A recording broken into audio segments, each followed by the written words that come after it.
Hi everyone, welcome back to my new blog. আমি আহিছোঁ পশ্চিমবংগৰ জনপ্ৰিয় মান্দাৰমণি বীচলৈ। মান্দাৰমণি বীচখন কলিকতা চহৰৰ পৰা 4-5 ঘণ্টা আঁতৰত অৱস্থিত।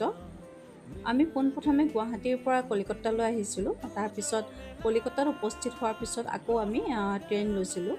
অৱশ্যে মান্দাৰমণিলৈ বাছ সেৱা উপলব্ধ আছে, কিন্তু আমি ট্ৰেইনখনকে বেছি প্ৰিফাৰ কৰিছিলোঁ যিহেতু আমাৰ লগত আমাৰ বাচ্চা আছিলে।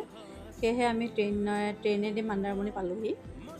কলিকতা চহৰৰ ভিতৰত যি ধৰণে হাই হুলস্থুল, ভিৰ ভাৰ, যান জঁটৰ সমস্যা আছে, মান্দাৰমণিখন আকৌ একেবাৰে বিপৰীত। ইয়াৰ চাৰিওফালে নীৰৱ, নিস্তব্ধ আৰু শান্তিপূৰ্ণ পৰিৱেশ। অন্তহীন ঢৌৰ শব্দ, নীলা আকাশ আৰু বালিচৰে পৰিপূৰ্ণ হৈ আছে। যিহেতু আমাৰ জীৱনটো বহুত ব্যস্ততাৰে পৰিপূৰ্ণ আজিকালি, সকলো লাইফত সেই একেই হয়। বিভিন্ন ধৰণৰ কামৰ প্ৰেছাৰ, অশান্তি এইবোৰে যিহেতু ভৰি থাকে, সেয়েহে দুদিনৰ কাৰণে আমি যাতে ৰিলেক্সেশ্যন পাওঁ তাৰ কাৰণে আমি মান্দাৰমণি বীচলৈ আহিছিলোঁ। আৰু সঁচাকৈ যি দুদিন অতিবাহিত কৰিলোঁ, সঁচাকৈ ইয়াত বহুত ভাল লাগিলে। আমাৰ ল'ৰা ছোৱালীকেইটাও ইয়াত বহুত ধুনীয়াকৈ খেলা ধূলা কৰিলে।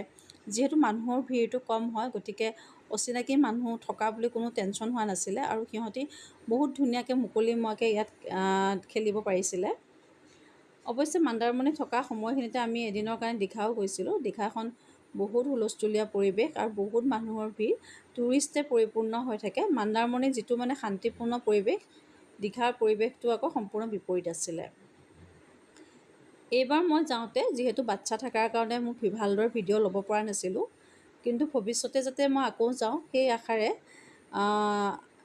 নেক্সট টাইম গ'লে মই ভাল যাতে ভিডিঅ' কৰিব পাৰোঁ, আৰু সেই আশাৰে আজি মই এই ভিডিঅ'টো ইয়াতে সামৰণি মাৰিছোঁ। যদি আপোনালোকে এই ভিডিঅ'টো চাই আছে তাৰ কাৰণে বহুত বহুত ধন্যবাদ।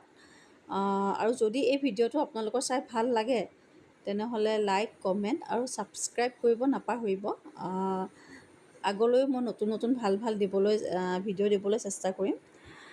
শেষত আকৌ থেংক ইউ ফৰ ৱাচিং মাই ভিডিঅ'।